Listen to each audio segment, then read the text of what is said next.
তারেক রহমানের রাজনীতি হয়তোবা শেষ হয়ে যাবে, সম্ভবত বিদায় ঘন্টা বাজতে শুরু করেছে। এটা বুঝতে পলিটিক্যাল অ্যানালিস্ট হওয়ার দরকার নেই, আপনি খুব সহজেই দেখতে পাচ্ছেন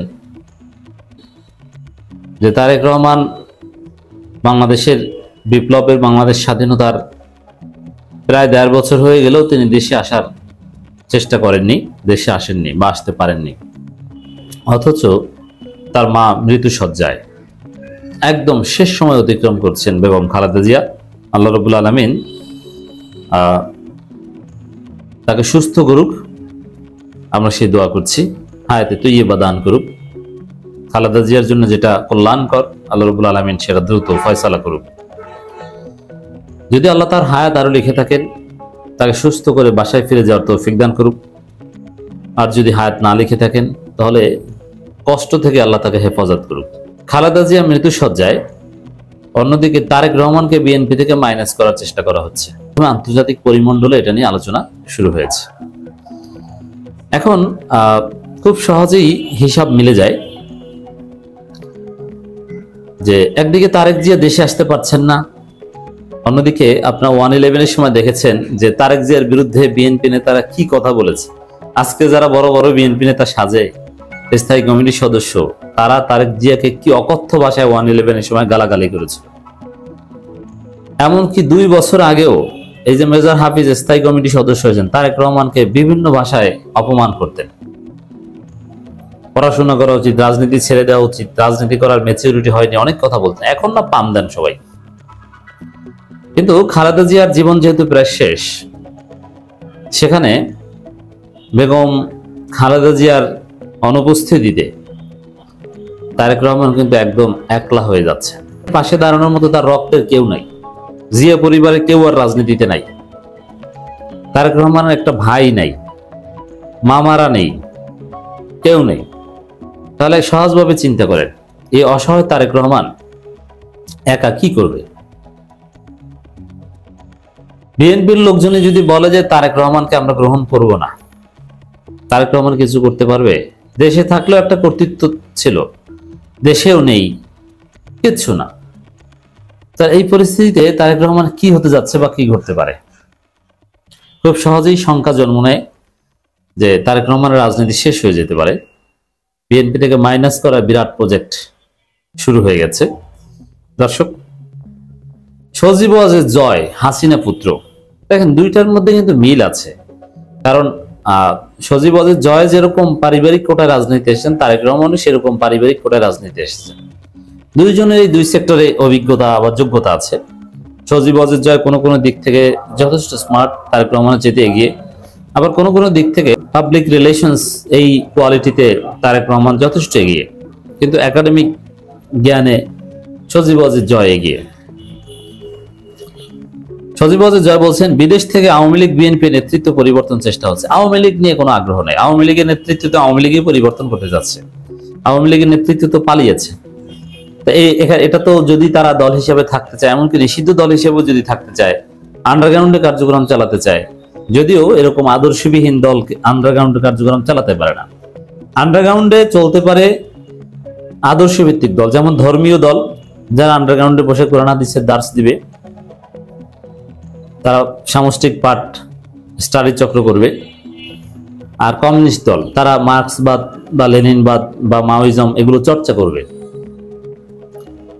কিন্তু আওয়ামী লীগ বিএনপির মতো দল আন্ডারগ্রাউন্ডে আসলে কার্যক্রম কি করবে? আন্ডারগ্রাউন্ডে ঝটিকা টাইপের প্রোগ্রাম করতে পারে, ওইটাকে আন্ডারগ্রাউন্ড বলা যায়।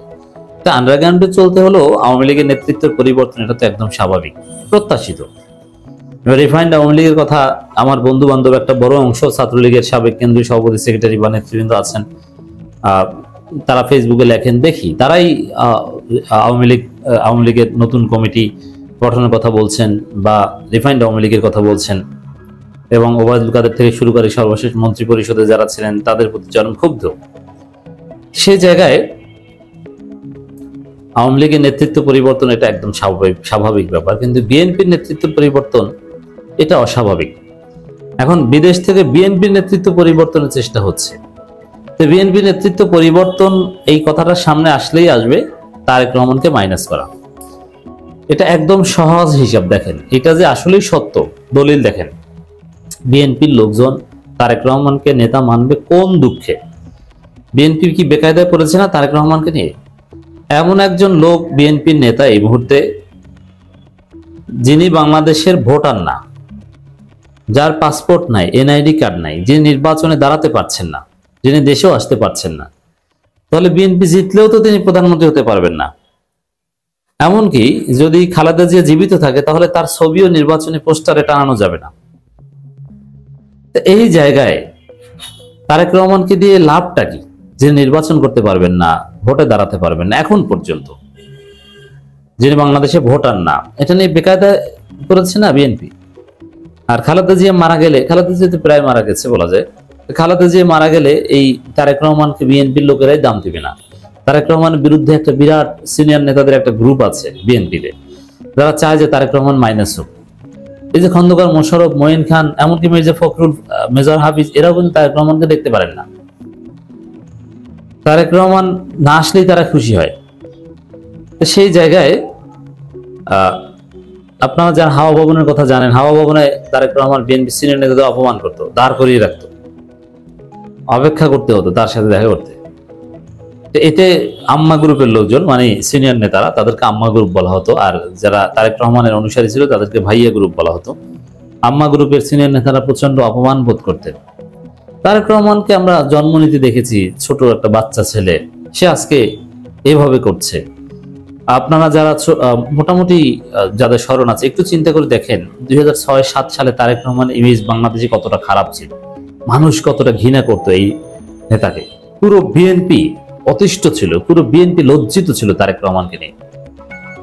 অতএব সেটা রিমেম্বারের সময় এসেছে, এবং এইসব কারণে বিএনপি তারেক রহমানকে চাইবে না। অতএব সজীবদের জয়ের তথ্য সঠিক যে বিএনপির নেতৃত্ব পরিবর্তনের চেষ্টা হচ্ছে, করতে পারে।